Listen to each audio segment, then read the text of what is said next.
Мээримдүү жана ырайымдуу жалгыз Алла Тааланын аты менен баштаймын. Манас телеканалында Куттуу Рамазан программасы, алып баруучулук кызматта Уланбек Калмырза уулу. Баарыңыздарга салам жолдойм. Албетте Рамазан айы өзгөчө ай, ошентип Рамазан айын кирип баарыбыз өзгөчө атмосферада, аурада болуп, ушул Рамазандагы неаматтар менен мындай азыкталып атабыз. Бул дагы бизди аябай сүйүндүрүп жатат. Анан биздин динибиз ушунчалык дин, толук дин, анан ушул динибиздин жекелик, коомдук, жалпы жаратылыш, мисалы, же болсо адамдын өзү үчүн дагы ар бир мындайча айтканда өзгөчөлүктөрү, пайдалары бар десек болот да. Анан ушул Рамазан айы дагы бир өзгөчө ай. Ошол Рамазанда кылган ар бир ибадаттын, ар бир жардамдын, ар бир сооптун албетте ыйык айда, өзгөчө айда болгондуктан кабыл болуу жана сооптору эселеп берилүүсү дагы ыктымалуу дагы албетте жогору. Бизге буну ошол эле Кур'ан-ы Каримде жана пайгамбарыбыздын хадистеринде бизге сүйүнчүлөп кеткен да. Анан ушул Рамазан айы дагы бир өзгөчө ай дедик. Ошол кайрымдуулук кылууга, башкаларга жардам берүүгө дагы бир өзгөчө мүмкүнчүлүктүү ай. Бүгүн ошол Рамазандагы кайрымдуулук кандай болуш керек, эмнелерге көңүл бурушу керек, кимдерге кайрымдуулук кылабыз, кимдерге жардам беребиз деген суроолорго жооп издемекчибиз.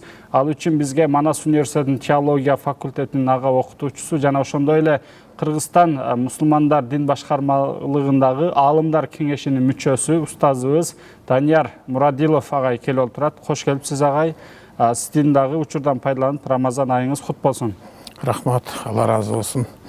Мен дагы ошо учурдан пайдаланып көрүүчүлөрдү кармаган орозоңор Алла Таала кабыл кылган болсун. Орозо учурунда көптөгөн соо иштерди кылууга мүмкүнчүлүк берсин жана анын натыйжасында соопторду эселеп берсин. Амин, амин. Айтканыңыз келсин агай. Эми ушул кайрымдуулук дедик агай, жардамдашуу дедик да. Анан ошол эле биздин динибизде ошол башкаларга жардамдашуу же кайрымдуулук кылуунун дагы институттары бар. Мисалы ошолордун ичинен эң негизги баягы намаздан кийин дагы 5 парздын ичинде дагы келет. Анан намаз менен дагы Кур'ан-ы Каримде келет эмеспи? Ошол зекет ибадаты же зекет институту. Ошол зекет деген эмне, кимдер зекет берет, эмнелерден берет, ошодон токтолуп берсеңиз агай баштап. Рахмат. Алхамдулиллахи раббил аламин, вассалату вассаламу аля расулиллахи Мухаммад ва аля алихи ва асхаби ажмаин. Биринчиден жанагы ырайым кылуу деген түшүнүктөн баштайлы.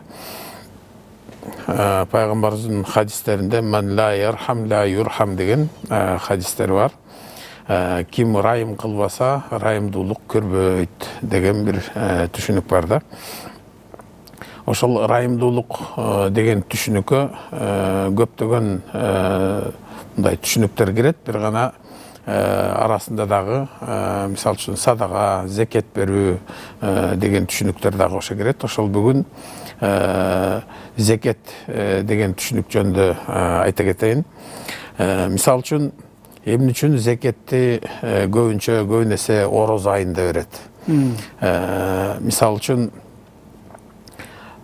жакшы бир бизнесмен акча каерден чыга тургандыгын жакшы билип, аябай бир мындай баам парасаттуулук кылып көп аракет кылат го. Мисалы үчүн бир жолку киреше таба турган жерди тандайбы же көп киреше кире тургандыгы, анан кийин тынымсыз туруктуу киреше бере турган нерсени тандайбы дегенге келгенде, так ошондой эле орозо кармаган адам дагы, анан зекет бере турган адам дагы ошондой болуш керек да. Мисалы үчүн дуалардын кабыл боло турган бир учуру болот го.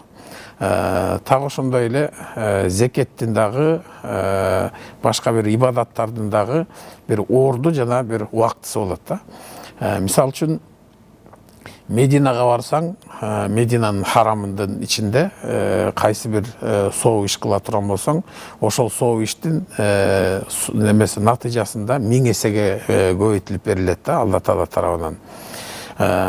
Меккенин харамынын ичине барып бир соо иш кыла турган болсоң 100 000 эсеге көбөйтүлүп берилет да. Бул орун, жер, макан деп коет арабчада. Сооптордун эселенип бере турган орду да. Вакыт маселесинде так ошондой бар да. Орозо айынын ичинде, Рамазан айынын ичинде сооптор ушинтип эселенип берилет да. Кайсы бир соо иш кылбасаң, ошол сооптун натыйжасында эселенип бериле турган бир убакыт. Зекетти орозодон тышкаркы күндөрдө эле берсең болот, бирок сообу бир эле жолу болуп калат да. Ошон үчүн зекет бере турган адамдар көбүнесе ошо ороз айына дал келтирүүгө аракет кылышат да. Эсеп кысабын баардыгын тең ошо эсептеп, ошол ороз айына дал келтирүүгө аракет кылышат. Себеби ошол маалда сооптун натыйжасында эселенип бериле турган бир убакыт. Ошон үчүн ороз айын сооп айы деп атасак болот, эселенип бере турган ороз айы деп атасак болот.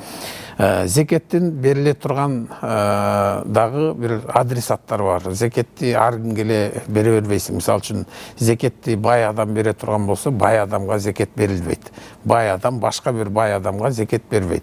Куранда аталган бир 8 адресат бар. Мисалы үчүн жетим жесирлер, жолоочу жана башка 8 адресат бар Куранда. Ал эми садага болсо, жөнөкөй катардагы садага бай адамга деле берилет, муктаж болбогон адамга деле берилет. Садаганын мындайча айтканда жалпы сөздүк мааниси бир жакшылык кылуу деген сөз да. Анан кийин садаганын дагы бир түрү катары битир садага деген бар да. Садага жалпы садагадан айырмаланып, орозо айында гана бериле турган садаганын бир түрү. Бул битир деген сөз кыргызчадагы сараң, зыкым деген мааниде өтүп калып атпайбы, битирленбей жөн берчи деген мааниде. Бирок ал мааниде эмес, ал мааниге өтмө мааниде кетип калган да. Себеби битир садаганын өлчөмү аябай кичинекей болгондуктан ас бергенге, бул сараң адам, зыкым адам бергенге окшошуп калып атат да. Өзү негизи битир деген арабчадагы фитрун деген сөздөн келген. Фитрун деген ооз ачуу деген сөз. Орозону токтотуп, кечиндеби же болбосо ороз айы бүтүп эң аягында орозо кармаштыкты токтотуп, анан кийин кадимки жөнөкөй күнүмдүк жашоодогу азыктануу, тамактанууга өтүү дегенди туюндурат. Фитр деген сөз да. Эми бул жерде садага деген сөз менен фитр деген сөздү экөөнү бириктире турган болсок, бул кедей кембагалдын майрамдык дасторкону дегенди туюндурат да. Мисалы үчүн орозо башталгандан тартып деле берсе болот, бирок орозонун баш жагында берилген битир садага орозо бүткүчө эле түгөнүп калат деген сөз да. Ошон үчүн орозонун акыркы 10 күндө берилгени мындай максатка жетет деген бир жагы бар да. Өзгөчө ошо акыркы мүнөт сааты битир садаганын битир садага статусуна ээ болуусу айт намаздын салам берүүсүнө чейинки убакытта берилип бүтүш керек да, битир садага. Себеби жөнөкөй катардагы жаран, мисалы үчүн орозо бүткөндөн кийин айтты айт, үйүндө жакшы тамактар жасайт, мындайча айтканда майрам да. Ошол маалда жана колу жукарактар алар кантип майрамдайт, чөнтөгү жука болсо, ошондо жанагы орозо кармап аткан адам ошо садага иретинде ошону берсе, ошолордон топтолуп мындайча айтканда кедей кембагалдын жакырдын майрамдык дасторкону дегенди туюндурат да. Анан кээ-бирлер ошо суроолорду берет экен, эмне үчүн мейис, эмне үчүн курма, эмне үчүн буудай. Өзү негизи ошол азыктан берилиш керек деген нерсе бар да. Себеби бул максат ошол да, дасторконго барыш керек да. Анан кийин мисалы үчүн Хамбали мазхабында ошондой шарты бар да. Жанагы буудай, мейис ушулардан берилиш керек. Шафи мазхабында да ошондой да. Бирок Ханафи мазхабынын абдан бир жакшы бир немеси бар да, муну акчалай дагы берсең болот да. Себеби мисалы үчүн базарга барганда мисалы үчүн сен битир садака бересиң, балким сен эгинчисиң, күрүч эктиң деп коелу да. Анан кийин битир садака катары мисалы үчүн бирөөнө барып бир 10 килограмм күрүч бердиң. Өзгөндө жашайсың деп коелу. Мен да өзгөндө жашайм. Мисалы үчүн мен дагы барып мисалы үчүн 10 килограмм ошол эле кишиге бирибизден сурабайсыз, сен кимге бердиң, мен кимге бердим деп. Так ошондой эле ошол эле кишиге барып мен дагы бир 10 килограмм күрүч берип койдум да. Анда 20 килограмм күрүч болуп калды. Андан башка эч ким берген жок. Сен менен менден башка эч ким берген жок деп коелу да. Ал жалаң эле күрүч жебейт да. Эмне кылат? Барып базарга алып барып сатат ал күрүчтү. Ошол күрүчтү базарга алып барып саткан адамдардын саны дагы көбөйгөндүктөн күрүчтүн наркы базарда түшөт. Демек мындайча айтканда, жанагы битир садаканын неме менен бериши, жана эгиндин немеси менен бериши максатка жетпей калып атат да. Акырында жанагы жакыр кайра эле утулуп калып атат да. Тиги аз акчага сатып, анан чөнтөгүнө түшкөн тыйыны барып эт сатып алышка же болбосо башка бир азыктарды сатып алышка немеси жетпей калып атат да. Ханафи мазхабынын немеси көрөгөчтүгү бул жерде эмне болуп атат? Акчалай берсең, каалаган нерсесин, ошол жанагы эле нерсенин баасын берсе, наркын берсе, барып каалаган нерсесин азыгын сатып алат деген. Албетте, мен сизге зекетти сурадым эле, бирок биз битир садакасына келдик. Зекетке да токтолобуз, бирок битир садака да аябай маанилүү агай. Анан бизде эми мен кичинемден бери билем агай, ушул битир садакасын аябай күтүп беришет да. Бизде ар бир кыргыз эли, мен биякта да көрдүм, мен кичинемде айылда да көрчүмүн, өтө бир мындай күтүп сөз бериш керек, баарыбыздын мойнубузда деп бизди мисалы аталарыбыз сөзсүз беришин керек деп азырга чейин бар, мындайча айтканда өтө бир мындай жоопкерчилик катары мамиле кылат да менимче Кыргызстандачы. Анан ошол жерде айтып атпайсызбы, битир садаканын маанисин да айттыңыз да, анан ошол жерде курмадан, мейизден, буудайдан, арпадан деген нерсе болот да. Анан мисалы жылда дагы ошо Кыргызстан мисалы ар бир өлкөдө өздөрүнүн баягы инфляцияга, немеге жараша баягы битир садакасынын өлчөмү ошол мусулмандар дин башкармалыгы тарабынан жыл сайын өлчөнөт. Албетте быйылкысын дагы биздин көрүүчүлөр муфтияттын, биздин мусулмандар дин башкармалыгынын расмий сайттарынан же расмий социалдык тармактагы баракчаларынан көрүп алса болот. Анан өзгөчө мындай нерсе бар да биздечи. Мен Кыргызстанда көрдүм, анан кээ бир жактарда бизде эң баягы арпанын баасы арзан да, буудайдык. Эң азы болсо, мисалы анын өлчөмү мейизге, курмага караганда аз да. Анан кийин үлкөн чоң байлар деле ошонун өлчөмүн берип алып эле мындай сүйүнүп калышат. Анан мен деле ошондой окшойт деп жүрдүм кийинге чейин. Анан көрсөм мисалы өзгөчө, мисалы Түркияда же башка жактарда көрсөм, тескеринче байларга же бай эмес деле көбүнчө баягы курмадан берип, кедей кембагалдын, муктаждардын пайдасына, манфаатына деп неме кылат экен да. Мисалы ошону дагы балким биздин Кыргызстанда көбүрөөк жайылсакпы деген да бир ой да. Эми маселе жана башында айтпадыкпы? Ким сооп издеген болсо, орозо айын бир мындайча айтканда шанс катары көрүш керек да. Жана бир жылда бир келчү бир поезд бар го. Баланчы жерге мындай жете албай жүргөн жериңе алып барчу, ошол сыяктуу көрүш керек да. Эң акыркы вагонуна болсо дагы, секирип болсо дагы ошого жетип алыш керек деген бир сыяктуу бир нерсе да. Ким сооп издеген болсо, битир садаканын эң төмөнкү, эң арзан тиги арпанын эместен эмес, эң кымбаты мисалы үчүн курма, мисалы үчүн мейизби, ошонун баасы менен бериш керек да. Эми бул ар бир адамдын өзүнүн чөнтөгүндөгү мүмкүнчүлүгүнө жараша да. Мисалы үчүн битир садаканы ким берет? Мисалы үчүн жана битир садаканы ала турган адам дагы бар да. Эми алып туруп анан кийин башка бирөөнө кантип берет? Өзү алып атса. Мындай бир түшүнүк бар да. Ким бир күндүк азыгын тапкан болсо, бир күндүк азыгы дасторконунда же болбосо холодильнигинде бар болсо, ошол бериш керек. Эми канча бериш керек деген келсек, ошол эң азынан бере берет да. Ал эми мүмкүнчүлүгү эми Кудайга шүгүр болгондор да адамдар да бар да. Алар жанагы өзүнүн мындайча айтканда руханий жакырлыгынан улам жана эң төмөнкү немесинен берип аткан дагы кербези болуп атат да. Чөнтөгү калың болсо дагы руханий ааламы жукараак болгондор ошондой бериши мүмкүн да. Бирок жанагы аракетин кылыш керек. Сооп издеген болсо да. Сооп деген бул дүйнөдө биз акчаны кандай колдонсок, тигил дүйнөдө соопто ошондой колдонобуз. Азыр 20 сомуң жок болсо, машинаң жоқ болса да, автобусқа 20 сомың жоқ болса, сен мақсат қойған жеріңе жете албай қаласың да, шаар ішінде мисалы үшін. Тағы ошондой эле соогуңда тигил дүйнөдө соогуң жоқ болса, карышпа салбай қаласың деген сөз да.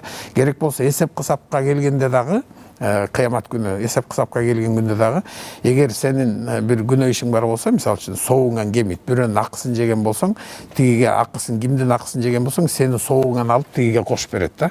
Эгер сенин соогуң жок болсо же болсо такыр ошентип алынып отуруп калбай калып турган болсо, анын пенде да баягы жаңылбас жак жок, мүдүрбөс тияк жок дегендей күнөөсүз адам болбойт. Анын күнөөсүнөн алып сенин күнөөңүн арасына кошуп берет да. Сооптун мааниси ошондой. Канчалык көбүрөөк сооп тапкан болсок, тигил дүйнөдөгү өзүбүздүн жана банктагы счетко тыйын салабыз го, депозит. Так ошондой эле сооптун дагы түшүнүгү ошондой да. Албетте баарыбыз ошол биздин көрүүчүлөрдүн, биздин мекендештердин, биздин бир туугандардын дагы ошол берген пидир садакалары кабыл болсун, албетте. Анан ошол мүмкүнчүлүк болсо, жанакы эң кымбатынан ошол биздин муктаждардын, биздин кедей кембагал мекендештерибиздин бир туугандарынын да пайдасын көздөп, көбүрөөк бергенге дагы даллат кылсак балким да максатка ылайыктуу. Анан агай, сиз зекет боюнча учкай айтып өттүңүз, мисалы кимдерге, мисалы байларга ала албайт депчи, мисалы ошо зекет ала турган нерселер, кедей кембагалдар, жолоочулар, карыздарлар деп дагы айтылат эмеспи Курандачы, баягы даректерлер. Анан анда эми зекеттин ошол кандай мындай артыкчылыктары бар, мисалы социалдык көйгөйлөрдү чечүүдө, мисалы кээ бир адамдар ойлошу мүмкүн өзгөчө, чындап эле өзүнүн мээнетин кылып, кара жанын карч уруп, эмгек кылып, мээнет кылып таптым дагы, анан ошону мен кантип берем жөн эле адамга деген дагы ойлор болушу мүмкүн эгерде бул дүйнө көз карашы менен карасак. Ошонун бир мисалы зекеттин руханий пайдалары, мисалы ошол жердеги кедей кембагалдардын чындап эле акысы барбы? Ошолардын байланышын бир аз токтолуп берсеңиз. Фазилеттери деп өттүң, ушул зекеттин фазилеттеринден мурун жана зекетти ким бере турган адам жөнүндө дагы тиеше неме алып кетели. Зекетти бере турган адам дагы бар, ала турган адам бар. Эми ким берет дегенге келе турган болсок, нисап деген түшүнүк бар да. Адам баласы, мисалы үчүн, жеп ичкени, андан тышкары дагы кимди, мисалы үчүн, бага турган бирөөлөр бар. Мисалы үчүн, артаң ата энеси бар, же болбосо бойго жетелик ини карындаштары бардыр. Мисалы үчүн, кимдин, жана орусчада айтмакчы, иждивенец дегендер бар да. Кимдин мойнунда бага турган үй бүлөсү, бала чакасынан тышкары дагы кимдин мойнунда бар болсо, ошолорду багуудан тышкары бир жыл өтүп, мындайча айтканда телегей тегиз, мисалы үчүн жөнөкөй мындай тил менен салыштыра турган болсок, баардыгынан ашып ташып бүттү, бир жыл өттү, бир жыл өткөндөн кийин үстүнө дагы бир жыл жана 40 койчолук эквивалентинде байлыгы бар болсо, алтын болобу, мал жан болобу, ошол 40 койдун бир койун бир жыл өтүш керек үстүнө. Ошону зекет катары берет да. Мисалы үчүн бир жыл өттү, 40 кой эмес, 39 кой болуп калды да. Ал жерден милдеттүү түрдө эмес болуп калат. Бергиси келсе бере берсин. Балким зекеттер эсептелип кала берет чыгар Алланын алдында. Бирок милдеттүү түрдө эмес болуп калат да. 40 кой болсо, ошондо 40-тын бирин эсептей турган болсок, бул 100-дүн 2,5% болуп калат да. Ошол 2,5% анын мындайча айтканда ээлеген байлыгынын бир жана башында айтып өтпөдүкпү? Жаңылбас жак жок, мүдүрүлбөс туяк жок дегенде пендечилик фактору деген бар. Биздин табиятыбызда кошо жаралган, жана напсибиз кандай биз менен жаралган болсо, ошондой эле мисалы үчүн соода сатыктан, балким таразыдан, же болбосо балким бир жерден убада берип, мисалы үчүн аткарылбай калып, же болбосо бир жерден ушул бир кемтик чыккан чыгар, балким 100% телегей тегиз эч ким жок да. Ошону тазалай турган функциясы бар да, жана 2,5%-дын зекеттин байлыкты тазалай турган анча-мынча жана көбүктөрдү алып таштайт го, тиги бир неме шорпонун үстүндөгү чий көбүктү алгандай эле тазалоо функциясы бар да. Зекеттин эң негизги фазилеттеринин бирөөсү бул ибадат болгондон тышкары жанагы ороздодо мисалы үчүн руханий жагы дагы бар, анан физикалык, биологиялык жагы бар болгондой эле зекеттин дагы ибадат болгондон тышкары бул байлыкты тазалай турган, байлыкты тунук кыла турган, 100% адал кыла турган бир функциясы бар да. Ал эми зекеттерди бираз убактыбыздагы тарып баратат. Мисалы, зекетти кимдер алат, кимдер ала албайт? Өзгөчө байлар ала албайт деди, дагы кимдер ала албайт? Ошо ойдон бираз учкай айтсаңыз. Ошо жана так эсимде калбай да, жана 8 адресат, мисалы үчүн Куранда айтылган жолоочу бар, жетим жесирлер бар, ошо немелер бар да, адресаттар бар. Ошо 8 киши гана ала алат. Мисалы үчүн азыркы учурда дагы мындай жана жолоочу деп атпайсызбы? Бай жолоочу бар, мисалы үчүн.